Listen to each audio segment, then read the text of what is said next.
guys, ito po ay garlic honey lemon tea. Maganda po ito sa cold and cough. Kung meron po kayong sipon at ubo, gumawa rin po kayo nitong garlic honey lemon tea. Meron po siya na 2 pieces of garlic slices. Ayan, slices of garlic. 1 tablespoon of honey. And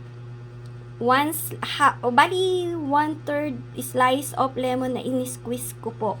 Then, syempre, hot water. Kailangan po nakababad siya sa hot water for 10 to 15 minutes bago nyo po inumin para tumalab na po yung mga vitamins and mineral content and antioxidant and for good immune system. Dahil alam po naman natin na ang garlic at honey ay meron pong antibacterial property and antioxidant.